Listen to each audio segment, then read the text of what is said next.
Hello বন্ধুরা, আমি চলে এসেছি নতুন ভিডিও নিয়ে। দেখতেই পাচ্ছ আমার হাতে একটা পার্সেল আছে। হঠাৎ দেখি 9টার সময় একটা অন্য নাম্বার থেকে কল আসে। তো বলছে একটা আমার পার্সেল আছে। তো আমি তো অবাক, আমি তো কোনো কিছুই অর্ডার দিইনি। তারপর যাই হোক, পার্সেলটা যখন বাড়ির সামনে দিতে চলে এসছে, আমাকে তো নিতে হবে। আর পেও করা ছিল। তো যাই হোক, উপরের প্যাকেজিংটা আগের থেকেই খুলে পড়ে দেখে নিতে হয়। তো আমি দেখে নিয়েছি, আমার জুতো ছিল একজোড়া আর পিউসের একজোড়া জুতো ছিল। তো তোমাদেরকেও আমি সেই জন্য এই ভিডিওটা একটু শেয়ার করে দিই, দেখিয়ে দিই। এই যে এগুলো পিউসের একজোড়া রেডিমেড ডেলি ওয়্যারের জন্য দরকার, সেই জন্য ওর দরকার ছিল এগুলো সব সময় পরার জন্য।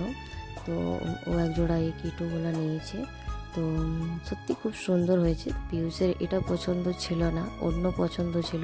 তো ওটা আসেনি, ওটা আসানসোল যে শ্রীলেদার্সটা থাকে সেখানে নেই, ওটা কলকাতাতে আছে। তো আমরা অনলাইন থেকে বুক করেছিলাম, তো আসানসোল থেকে। তো তো ডেলিভারি ফিসটা একটু বেশিই নিয়ে নেয় সেই জন্য। আর আমাদের এতটাই ব্যস্ত পুজোর সময়, আর পিউসেরও, তো সেই জন্য আমাদের আসানসোল যাওয়া ওঠেনি। তো এই যে এখানে আমার একজোড়া জুতো আছে, সরি স্যান্ডেলস বা চপ্পল যাই বলবে তোমরা। দেখো কেমন হয়েছে, আমার তো খুব পছন্দ হয়েছে। অবশ্যই এগুলোই আমি চেয়েছিলাম, আমি আগের থেকে পছন্দও করে রেখেছিলাম। পিউস অর্ডার দেয়।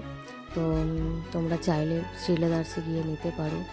তো ভালো শ্রীলেদার্স প্রোডাক্ট, আমি চোখ বন্ধ করে নিতে পারো, কোনো নো ডাউট খুব ভালো প্রোডাক্ট। আমি আজ বহুদিন ধরে ইউজ করছি। চলো দেখা হচ্ছে পরের ভিডিওতে, টাটা।